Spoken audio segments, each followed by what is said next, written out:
Hello, and welcome back to the Survivor's Mic podcast.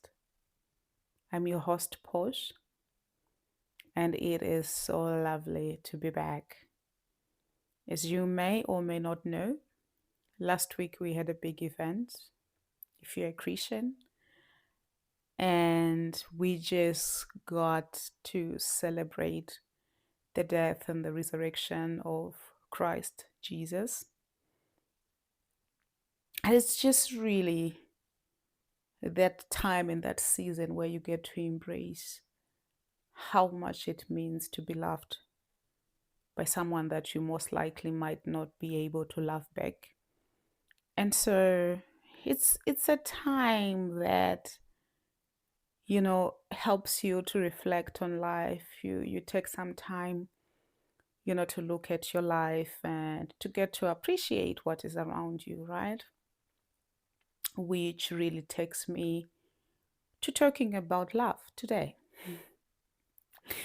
And I know that, for people like who we are, where we have had to walk through life mostly, dealing with one big fight after the other, one event after the other. It almost feels like it's a never ending story. But I think if you really look at it, you would see traces of love. You would see those moments where, you were saved, those moments where you most likely could have lost your life, but somehow you made it. And those few people, they might not be a lot, but they're just those few people who really, they have you at their best interest, and they do care, and they show up for you. And that's what this past weekend or this past week did for me, really, where I traveled to be with very good friends of mine. And those who are close to me, they always laugh because really, my friends are a German couple. And the wife is 63 years old and the husband is 70 years old. And I I would be honest, I knew them less than 4 or 5 years ago. And for the first time in my life, I should say, I felt loved. I felt like they were two people who loved me without any expectations. They showed up for me.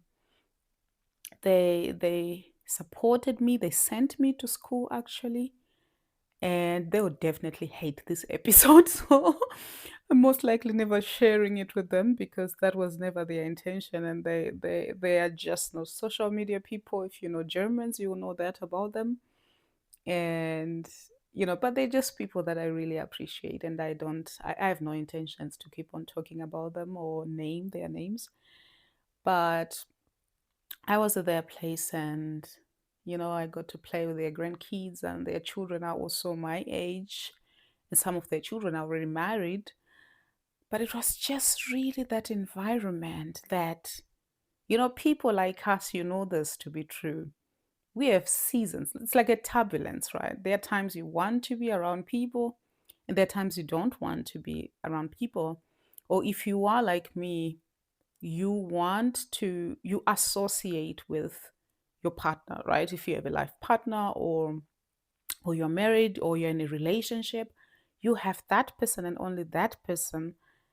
And I think that in as much as our romantic relationships are important, I think it is not healthy to just be with that one and only one person. Because then if you battle with things like abandonment and rejection, even if those people don't reject you intentionally, if they just step out a little bit to go breathe, it's very hard to interpret that as not being rejected, right? Or not being abandoned. So, this is really a couple or a household that taught me over the years how to receive love, because it's not easy. And I think that most of the times we take it lightly, like What is so difficult about somebody showing you affection? And when I say affection, I don't only mean romantical, I mean people who really care. What's so difficult about receiving that? But if you are like somebody like me, who everything I knew around me was hatred and, being spoken, down on, and being underestimated, being invisible, and nobody really paid attention, it's very difficult to just wake up one day, sorry, and everything is like a total opposite and everything has changed. You kind of like take a step back and you're like, hold on now. What is happening? Why are you nice? Why are you like this? And we tend to carry that through life, and sometimes it's quite unfortunate because there are still people out there who really mean well, and they wish you the best in life, right? But on the other side of that same coin, you also want to understand that if you grew up as early as 4 years old, you're already being abused, and sometimes you slept outside, you didn't get to eat, and it's very difficult to walk past that version of people that exist in the world, right? And so I think this idea of having a community, it's something that's building up for me. It's very recent, right? I would say that I barely have people I can call friends. I think I have encounters with people. I have people who maybe I know because they come from my country, and somehow we found ourselves in this country where we don't know the culture, we don't know the language, and we're kind of like in that space where we have to stick together.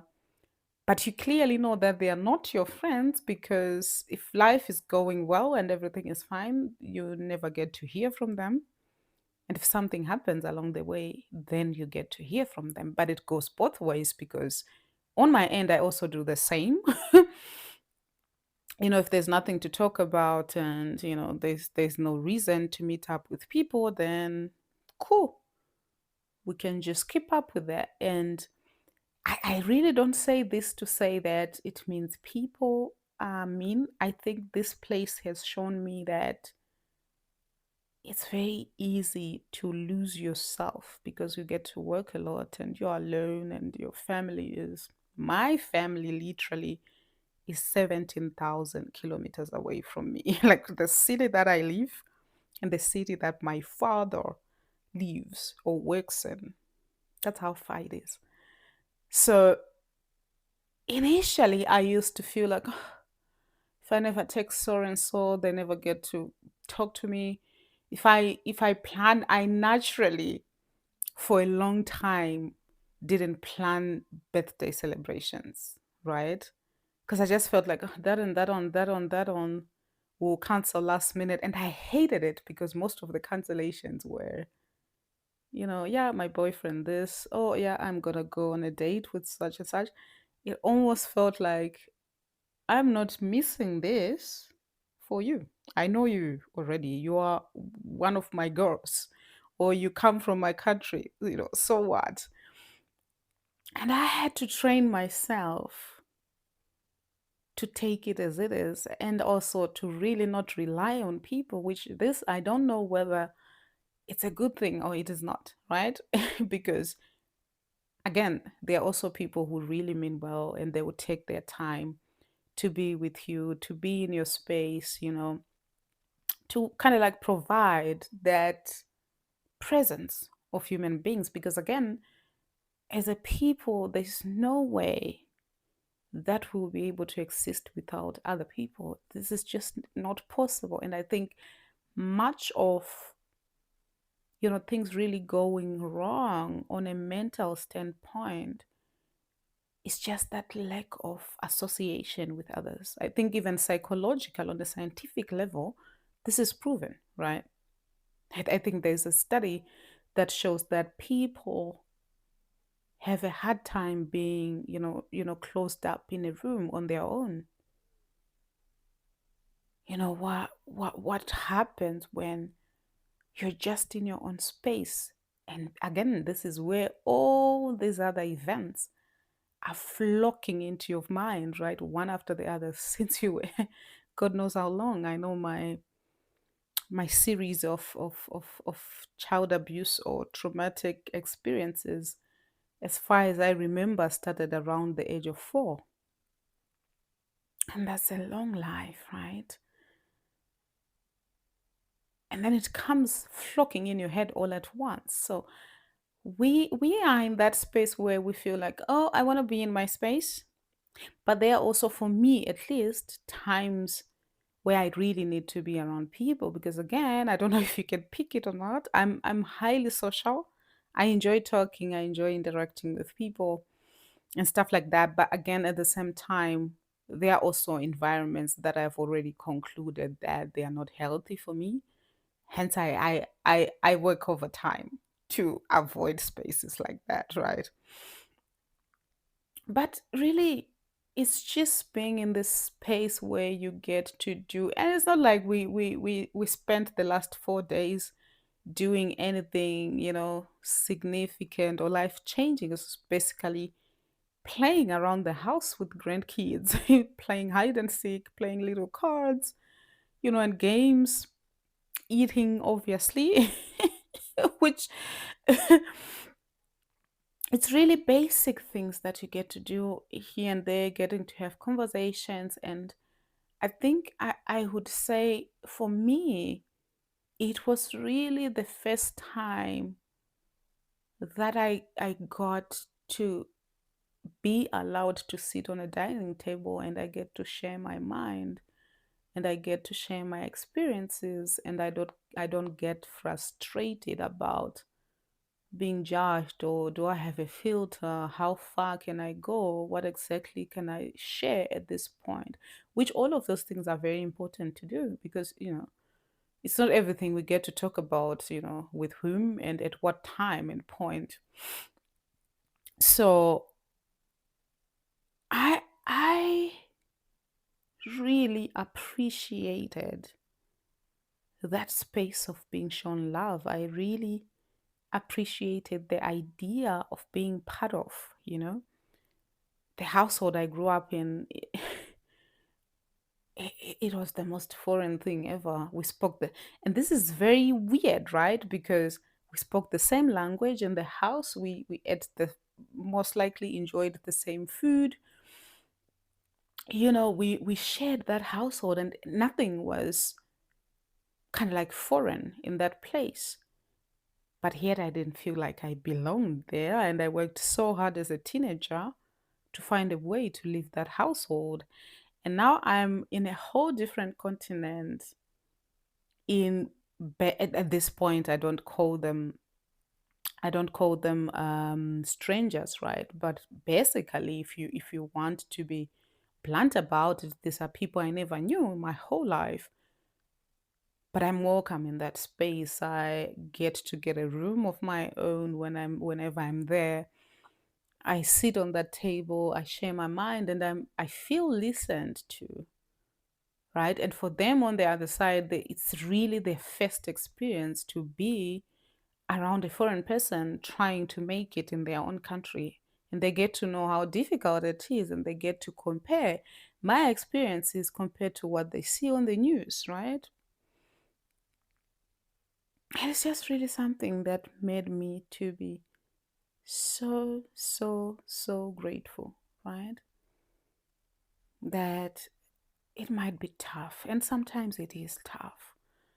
And sometimes you ask yourself, did I make the right decisions to be even in this place to start with, right? But there are those moments that you just look back and you realize, maybe this is exactly where I was supposed to be at this point in time. And so I said all this to say, totally understand it can be hard, but if you happen to have people around you who are open enough and they're spreading their wings, their arms are wide open. They want to give you a hug, they want to listen to you, they want to be there for you. They might not be able to do much. I mean, for me, specifically these people I'm talking about, it goes just beyond being people I have conversations with. They have sent me to school, they have supported me emotionally, financially, whatever you can call it. And it's really just something that I had never experienced in my life. And also, it's really something that was done or gets to be done for me without any expectation, right? Because there are people who have been helpful to me as well, or maybe in my previous romantic relationships, but then I had to show up as the lover who gets to, be there for the other person. So it's like a transaction, right? But this is all I want to say this week as we probably wrap up this Easter celebrations. Embrace the love. When it's given to you, embrace it. It's the same thing we have to do with Christ, right? If you're Christian, you know this. He doesn't really have to force you to be Christian or to receive him, but it's that step that you take, right? To say, okay, I want to be a follower of Jesus. And then you get to learn, and then you get to just sink yourself into that until you learn how he loves and how you receive, right? His love. And I think we ought to do the same with people. We ought to, sometimes people can do the most they can. And hear me well, I'm talking about people who really are caring. I'm not talking about those other people who contributed, into us becoming what we call ourselves survivors today.